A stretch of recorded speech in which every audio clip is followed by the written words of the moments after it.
Hello and welcome to Mabinda TV. This is the Daily Show KE, where I look at the top issues in Kenya, Africa, and around the world for the past 24 hours. So now, basically, are Kenyan celebrities faking it? Are Kenyan celebrities faking it? So with the in-depthness of Aziad Nasenya, it is said a video went viral where Aziad Nasenya was basically in a debt of 400,000 shillings, and some other people were coming after her for the debt. So Kenyan celebrities faking it. I understand. The fact is that for a celebrity, there is a certain lifestyle you have to expect. You cannot suddenly take a matatu. You cannot be found in a dingy restaurant. You cannot be found in just anywhere. You need to live that kind of a life, and that's why for a lot of celebrities, fame without money is one of the dark things you can have in your life. That is having fame but with no money.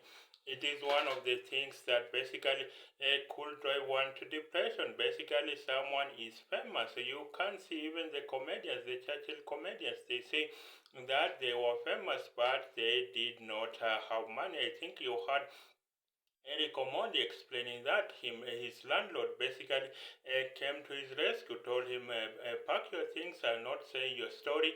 And then, of course, the landlord drove away the car himself. So I think a lot of celebrities are famous and while being broke, and that's not a good thing. Our celebrities need to live that kind of a life. They need to live that kind of Hollywood life. That is just the way it is. We cannot be having celebrities who are having issues paying rent, who are having issues maybe even maybe the car is on a loan, and so maybe it is just for a ride. Look at how many celebrities are posting that they have bought a new car. It is something that then you discover that it did not happen at all. They did not buy a new car. Or you listen to look at the case of Caliph Cairo and Sarah Imani, his former girlfriend. Sarah Imani has now come out to say that engagement ring never left the Indian shop. So basically, that was the ring that Caliph Cairo, the car dealer, had bought for her engagement. Of course, the relationship broke apart, but you can see that our celebrities are basically living, selling as seven-figure lifestyles, but they can't live that life themselves. So what do we do? I think it is a good thing that we now have a culture of celebrity in Kenya, but they are not able to live that lifestyle. Look at Calligraph Jones. He showed us a screenshot of, I think, about 3,000 shillings which he had earned from the Music Copyright Society of Kenya. So you can see that basically our celebrities are not living that kind of a life. And a place such as Instagram, it's so bad. It could make you feel that everyone is doing well. Everyone is going to a good hotel. Everyone is going to a certain restaurant. Everyone is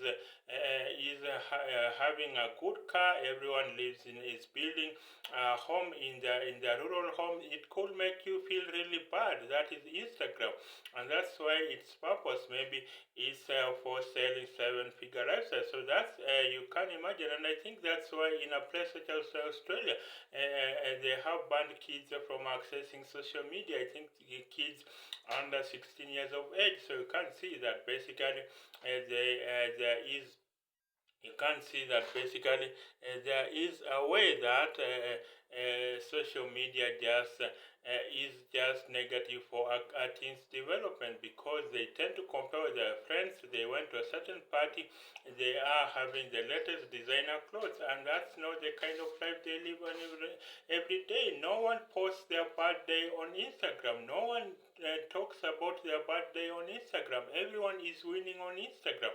Everyone is winning on Facebook. Everyone is winning on YouTube. Everyone is being congratulated for so many things. So basically, that drives down depression. And I think psychologists are saying this is one of the most depressed generations they have ever seen. A kid basically is having to be a king. Basically is someone is basically having to be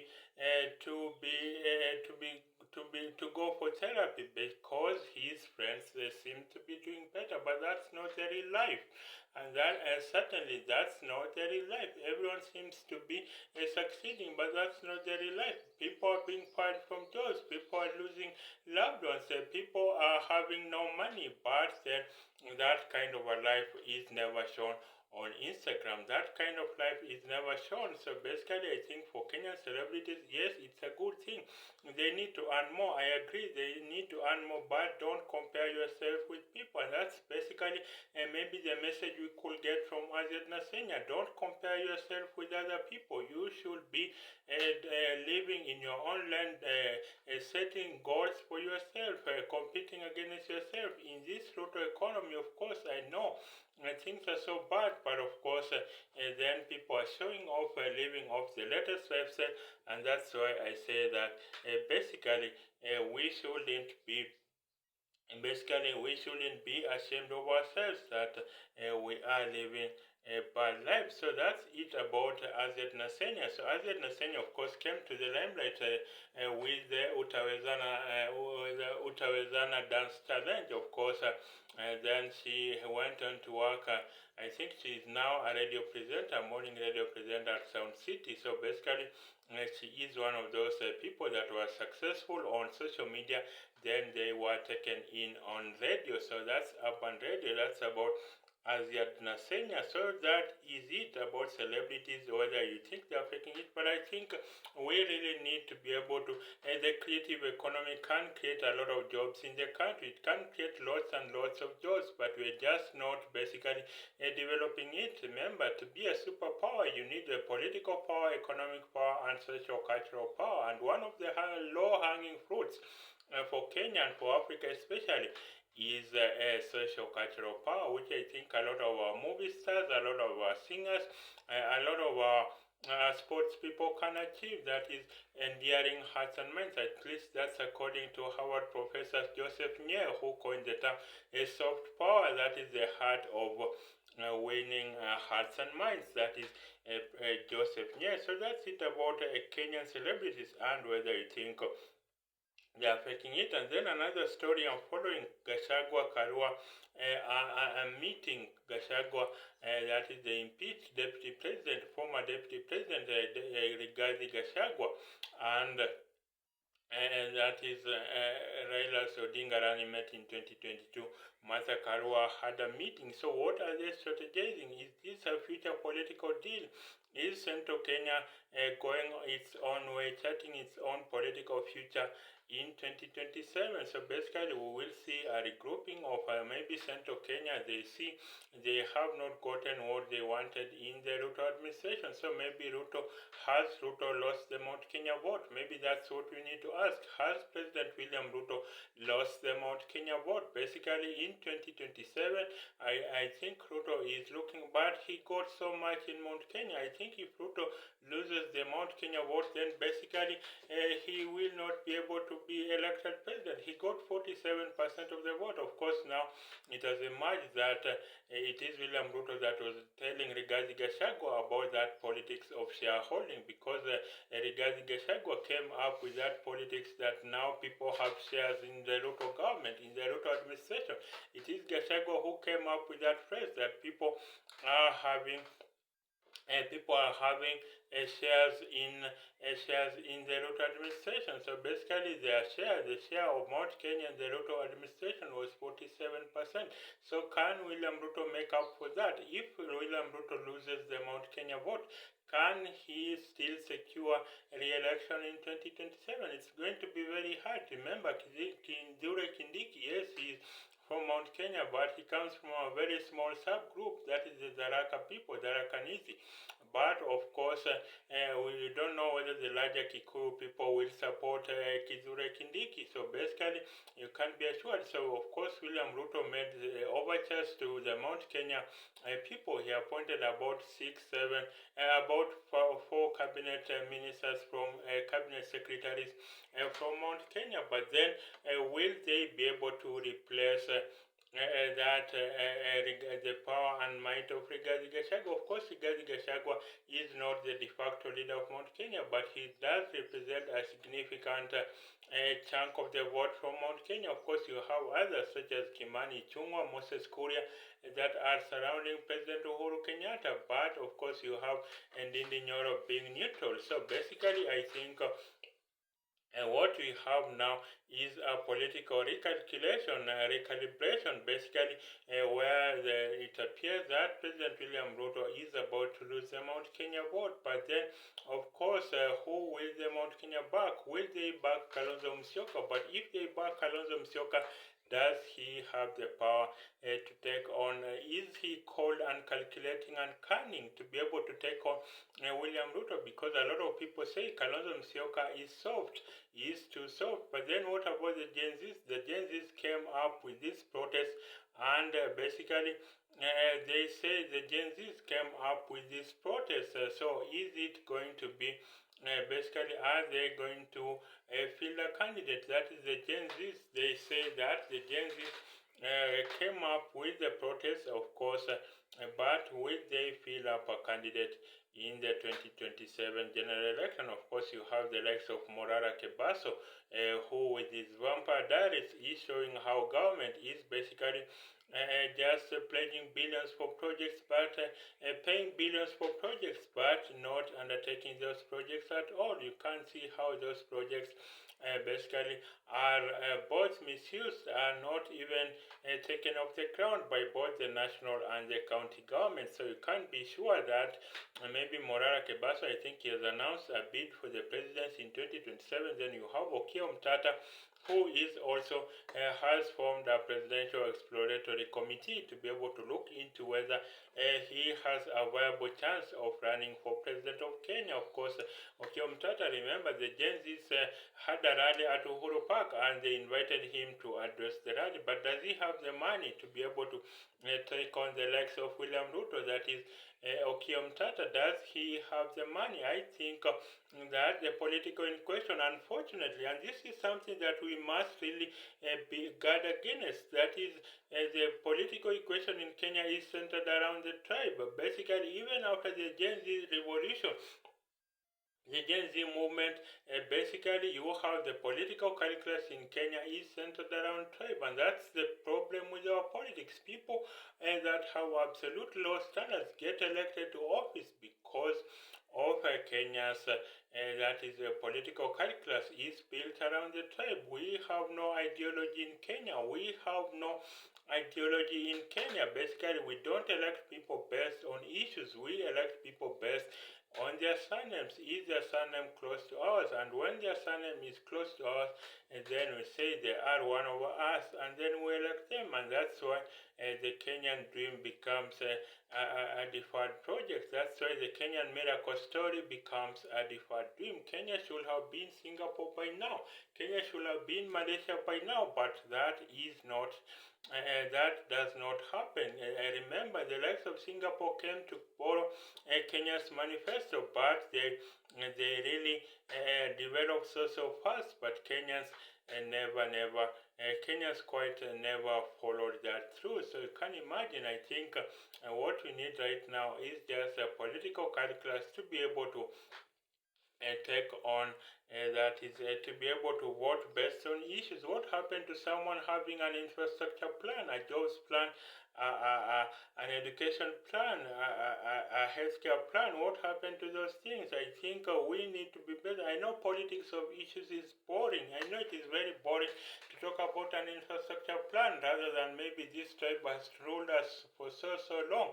I think it's emotionally enticing to be able to say maybe Kikus and Kalenjins have ruled us for so long, so why should we not vote for another tribe? Basically, that is the kind of politics that takes on place in Kenya. We don't vote along issues, and that's why our country is broken. That's why we keep kicking the can of development down the road, because essentially we don't partake of the politics of politics. We don't partake of the politics of that is the politics of that is politics of development. Politics that is issue oriented. We don't partake of such politics, and that's why we keep kicking the can of development down the road, and that's not good at all. I think we just need to ensure that basically we can have a country that is working. Why not have a labor party? Maybe the professional association should give us a party. Look at doctors are always on strike, nurses are always on strike, teachers are always on strike. Why don't we have the secretary generals of these labor unions being a viable political candidates? Maybe how the secretary general of a KMPDU, that's the Association of Doctors and Pharmacists, why not have an association, maybe a NAT, giving as a presidential candidate, maybe former chairman of NAT, that is Secretary General of NAT, maybe Wilson Sossion. Why not have them give us a formidable presidential candidate? I think that's how we are going to develop this country, by having issue-oriented politics. Then I'll move over to Africa. That is Cameroon's President Paul Biya to stand in for a seventh term in office. That is Cameroon's President Paul Biya is set to stand in for a seventh term as president. So basically, in Africa, we don't know. Our dictators have not basically learned that the essence of a great dancer is in leaving the stage while applause from the crowd is loudest. Our dictators have not learned that the essence of a great dancer is in leaving the stage while applause from the crowd is loudest. They wait to be dragged off stage when the audience has already left, has already stopped clapping or left the auditorium altogether. So basically, I think we need to be able to have this problem. And these dictators, we need to show them that basically they are not doing a good thing. That basically we need to be able to at least clap and make sure that these people are absolutely are able to come to develop their countries. Basically, they don't develop their countries, and so how are Africans able to elect such leaders? Paul Biya wants to be a life president. He wants to die in office. Remember, the underlying theory of presidential term limits is that it is better to truncate the rule of a saint, say Mandela, however Mandela they may be, than to extend the reign of a despot, maybe like Paul Biya, like Yoweri Museveni, like Isaiah Afwerki. So basically, that's the underlying theory of presidential term limits. That is, it is better to extend to truncate the rule over saints than extend the reign over despot. Then, basically, in American politics, what does the term presidency mean for Africa and for the world? What does the term presidency mean for Africa? I think Africa is still a footnote in America's foreign policy. So we don't matter that much in America's foreign policy. Our GDP is too minuscule. That means that our Ramaphosa's, our Tinubus, our Rutos, basically our Ramaphosa's, our Tinubus, our Rutos, basically they cannot hold a candle to the powers that be of the world. So basically, they cannot hold a candle to the powers that be, and so that means that basically we get the scrap from these countries. We get the leftovers from these countries, but Africa has to neither lean to the West with its 600-year subjugation of Africans, nor lean to China with its depth of diplomacy. Africa needs to lean inwards to itself. That is how we are going to make sure that Africa is a leading place where we can basically where we can ensure that Africans are able to that is Africans are able to count on the deep issues of the day and solve our challenges alone. Look at DR Congo. It has a mineral waste potential of $30 trillion. That is but that is only if it converts titanium to aeroplane parts, if it converts copper to electronics, if it converts gold and diamond to jewelry, if it converts coffee beans to coffee drinking chains, if it converts black oil, that is, if it converts crude oil to petroleum refined products, if it converts uranium to nuclear power. That's how DR Congo can be a $30 trillion economy. That means for Africa, It can be a $500 trillion economy. That's the potential we sit on. We just don't realize the potential of Africa. We could be a $500 trillion economy, and no country in the world would dare joke with Africa. But we have, of course, some of it is foreign. Some of that is foreign interference, but we just don't know the might in which we possess. So that's it. Then finally,